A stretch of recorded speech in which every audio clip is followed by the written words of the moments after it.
Maliki. By the way, I left government summer 2009. You left government in summer 2009, and what did you do from 2010 to 2014?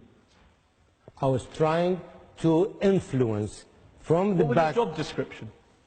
Well, private advisor, friends to the Prime Minister and to the government. So you're still there at the heart of it? No, well, but no, I do not have... I left government and became a private advisor to the same person. No, but I don't have any influence on the policy. I was trying to... You don't... See, from the Western mentality, you don't understand this.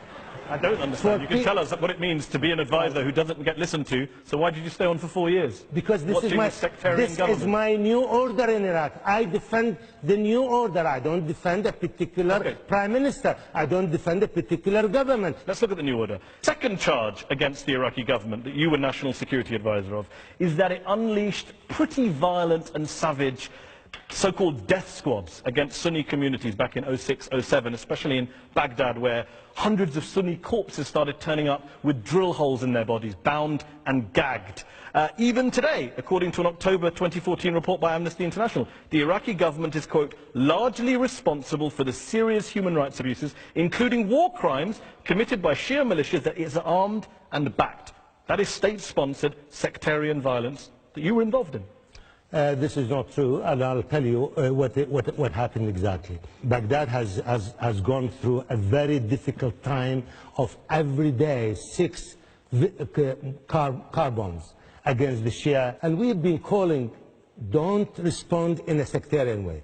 Unfortunately, after the bomb, after the explosion of the 2 mosques in Samarra, things went out of control. Human Rights Watch in 2007 produced a report in which they said it's not clear whether the ministry, Interior Ministry, controls the militias or the militias control the ministry. Either way, they're responsible for some of the worst abuses in Iraq today.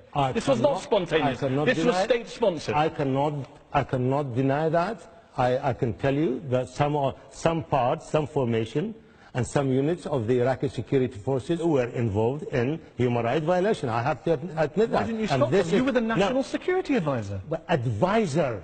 So you had no power? Not director. Advisor. Okay. Thank you.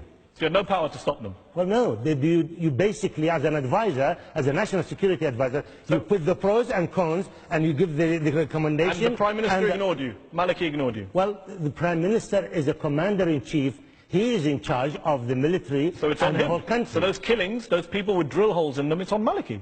When Maliki sits on this chair, you can ask him this question. Well, I'm asking you, you were his advisor. I'm just wondering what your opinion is. I gave you my opinion. Okay.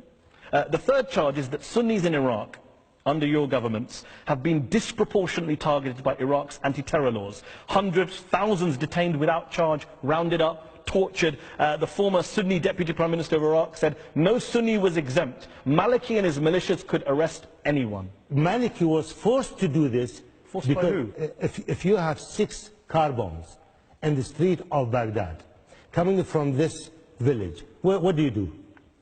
What do you do? You tell me, what do you do? Go in and burn down the village? No. That's what's happening in some parts of Iraq today? No.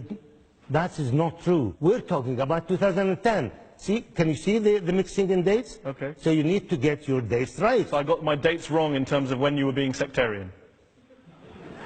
See, the sectarian, both sides of the divide. Definitely, both sides have been sectarian. We all agree. Both sides being, whether who is to be blamed more. It's not about who's to be blamed more. It's about the fact that you were in the Iraqi government, which you have now admitted behaved in a sectarian manner. The fact of the matter is, I'm not concerned whether Nouri al-Maliki or al-Abbadi or anyone else is a Sunni or a Shia.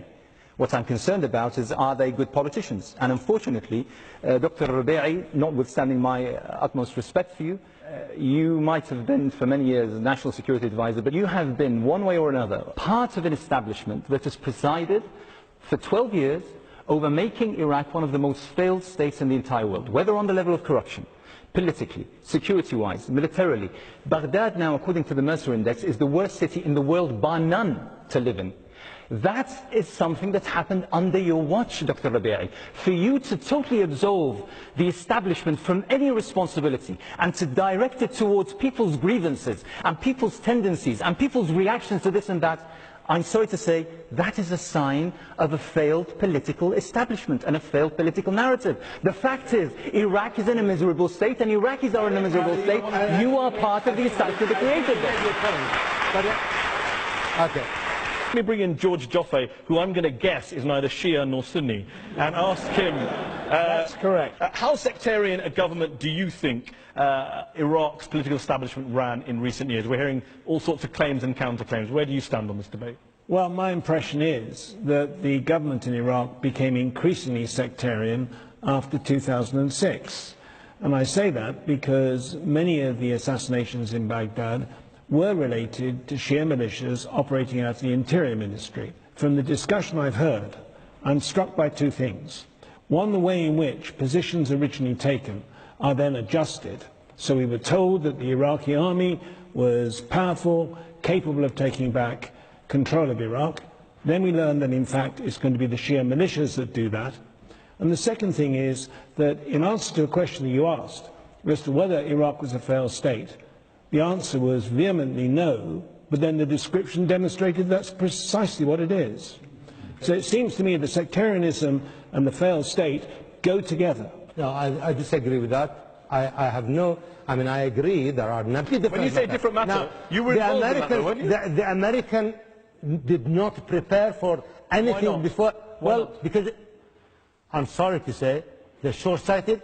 They don't have a good plan. You're not going to get me defending the Americans on Iraq, I can assure you, but you were advising them in 2002. You were meeting US officials. Why didn't you tell them what to do? Why didn't you warn them there'd be an insurgency? They did not listen to our advice. We told them that from the day... The Americans didn't listen to you. They did not. How many people listened to you? No, they did not listen to us.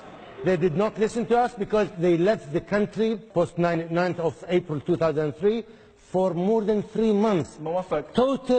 Totally in total vacuum. Did you warn them there would be an insurgency, or did you say you'll be welcomed as liberators? People will cheer. Insurgency. Nobody. You said no one ever saw the insurgency coming. We have on our panel here tonight George Joffe from Cambridge University. In November 2002, you went to see Tony Blair to talk about the aftermath of Iraq. What did you say to Tony Blair? Yes, indeed, I did. I went there with 5 other people, 3 of them people who were experts on Iraq. And the others who were strategic experts too. And we informed the Prime Minister that after the invasion, unless he was extremely careful, there would be an insurgency. And we explained to him in detail why. I'm afraid our advice was simply ignored. Now, if you want to politicize the confession, then that's a problem. That's a sectarian. And who's benefiting? Israel. There is no shadow of doubt in my mind. 10 years ago, you listened to the Arab world, to the Arab media, and it's all Arab versus Israelis, Arab versus Israelis. Now, can you see what is the Middle East problem is? Now, convert from Israelis versus Arabs to Shia and Sunnis. You've made a pretty, hold on, Mark, you made a pretty dramatic, provocative claim there. George Joffe is shaking his head there. Do you want to come back in briefly and respond? The simple fact is that I seem to recall that in 1993, the Arab world generally agreed to enter into negotiations with Israel to find a solution to the problem of the Arab-Israeli conflict. So it's a bit difficult to argue that that dominated the Arab media, because it didn't. Many other issues did, and amongst them the issue of Iraq, the Iran-Iraq war, and other related incidents. So I don't think that's